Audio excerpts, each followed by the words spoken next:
What's going on, moviegoers? If you're new to the channel, my name is Christian. Welcome to SeaWorld Productions. Halloween, you guys. Halloween Kills drops tomorrow, and I'm seeing it at 7 o'clock, and I'm so excited to see Halloween Kills.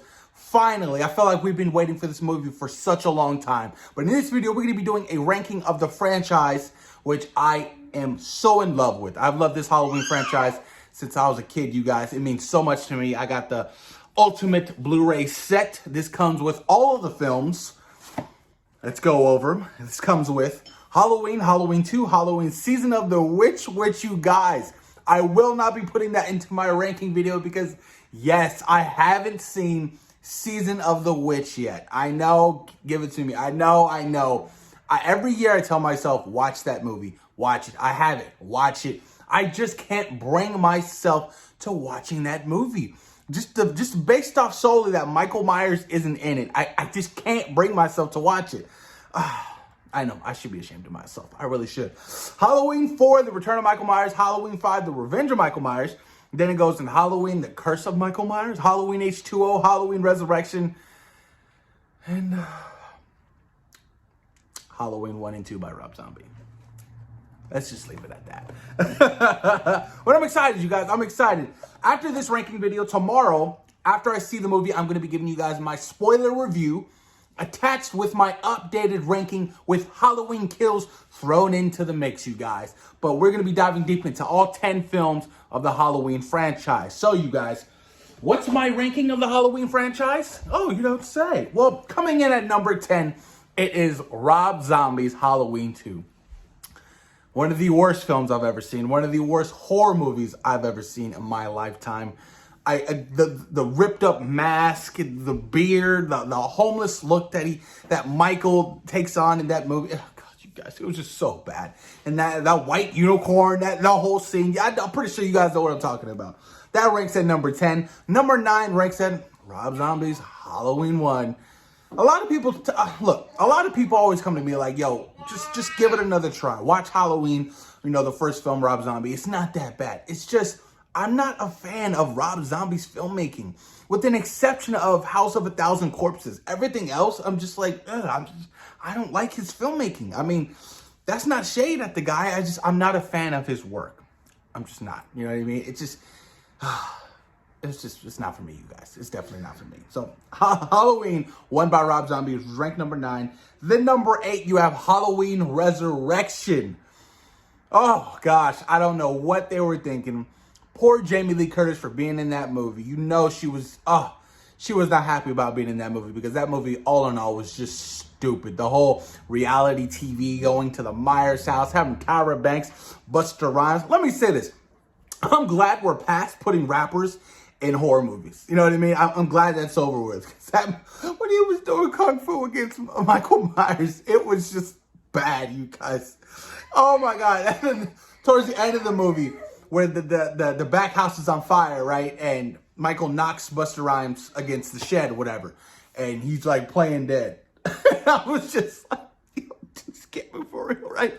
And he wakes up all of a sudden like, and he electrocutes him. It was so bad, you guys, so bad. But you know what? It's a guilty pleasure, and I rewatch it from time to time. You know what I mean? Gosh, oh my God.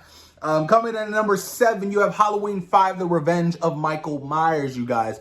The rushed sequel to Halloween, Return of Michael Myers. I definitely think that the Revenge of Michael Myers was a terrible sequel. I mean, it just wasn't good. The whole end story of him being broken out of prison by that cult group and Thorn and stuff like that, which don't get me wrong. There were some parts of the element of Thorn that I liked. And I was like, okay, well, you kind of give the explanation of why Michael is doing what he's doing. But all in all, you guys, Halloween 5 just really didn't do it for me. And then coming in at number 6, you have Halloween 4, The Return of Michael Myers. I'm pretty sure a lot of fans were happy after Halloween Season of the Witch because like, where's Michael Myers? And then he makes his grand return in Halloween, Return of Michael Myers, going after Laurie's daughter. Right? It's so crazy that this universe has like different multiverses and shit like that.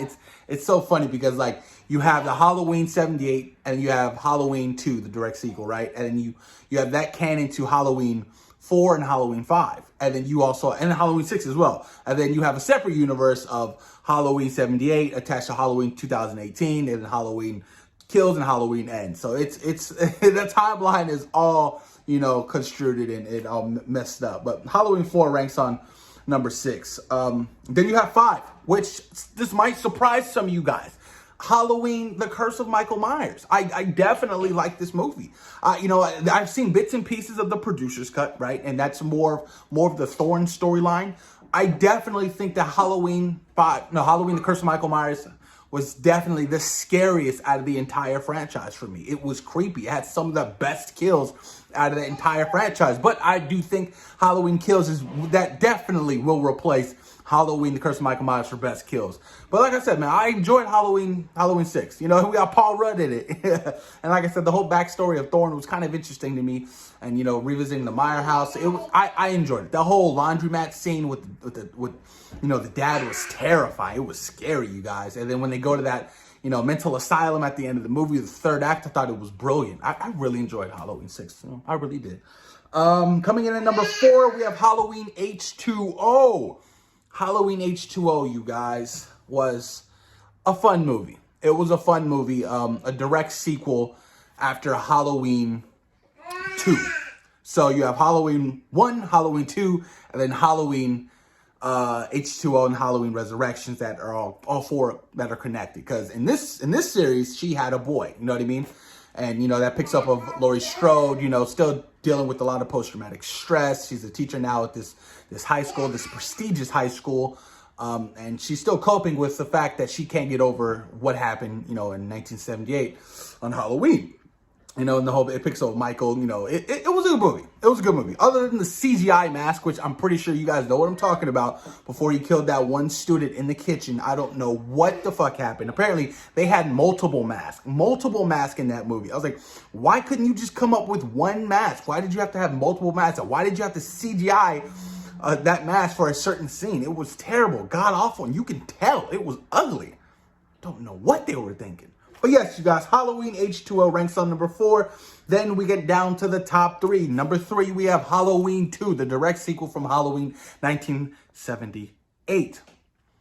I loved the whole hospital theme. I thought the hospital theme was brilliant. I really enjoyed that aspect of it.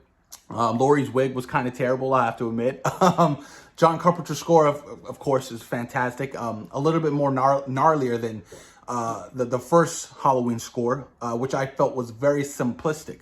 But definitely, they upped the ante with Halloween 2 with the kills and just the whole horror vibe that, the first one definitely had. They really tried to go more with the second one, you guys. But like I said, what I really enjoyed most about Halloween 2 is the whole, the hospital theme. You know what I mean? How it took place all in that one hospital. I thought it was brilliant. I thought it was terrifying.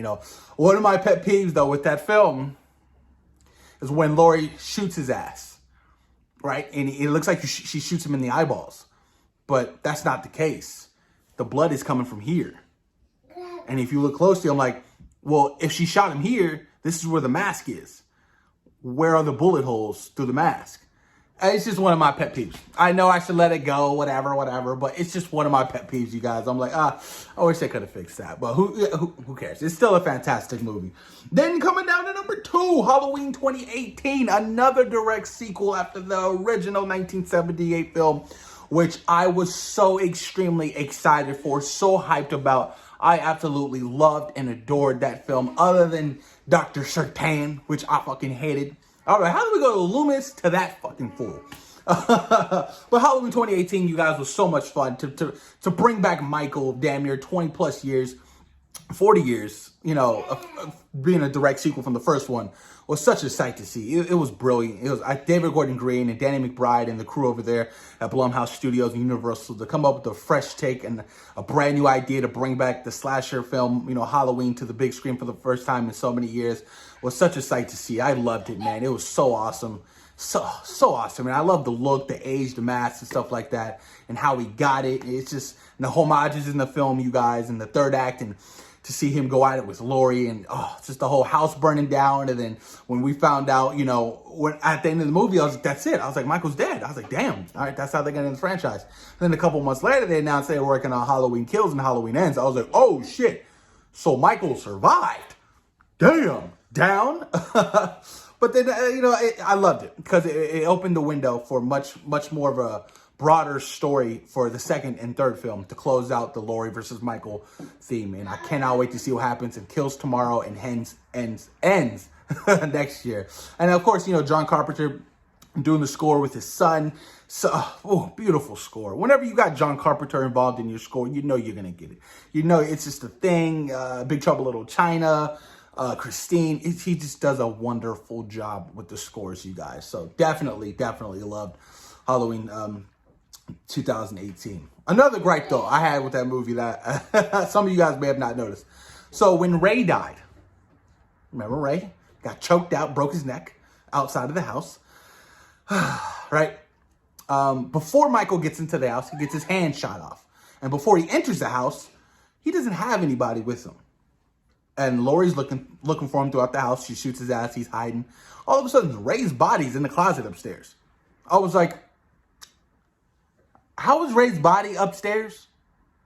We didn't see Michael bring that body inside. I was like, that's a little fuck up. I was like, I'll let it go. I'll let it go. Coming to number one, of course, you guys, you have Halloween 1978, one of the most iconic classic horror films of all time. Still to this day, the golden standard, I feel, for horror movies. I mean, the fact that this movie was shot in, 2 to 3 weeks, being, for the longest time, one of the most highest growing independent films of all time, and, come together with Deborah Hill and John Carpenter with the creative minds that they have, and bringing the elements to the film, and, being so limited to what they had back then and able to capture so many iconic moments with the white mask and the shadows and, the idea for the William Shatner mask for Michael. It was just a brilliant film. I mean, the score speaks for itself. The feel of the movie. I love the fall Halloween feel of the movie. Shooting it in Pasadena, you guys, was such a brilliant idea. It was so awesome. And of course, falling in love with the character of Dr. Loomis and just wishing he was still around so he can see where the franchise is going now. Because, it's such a sight to see this franchise continue on a positive path. You know what I mean? It's awesome, you guys. You just can't complain with that first Halloween film, man. So damn good. So good. But post your comments down below, you guys. Let me know you guys' top ranking of the franchise. You can throw Season of the Witch in there. You can throw the, Curse of the Michael Myers producer's cut. You can throw in, Halloween Kills if you've seen it. But don't spoil it, please. But please, post your comments down below. Let me know what you guys think about my ranking of the Halloween franchise, you guys. Peace. Let me know. Post your comments. Peace.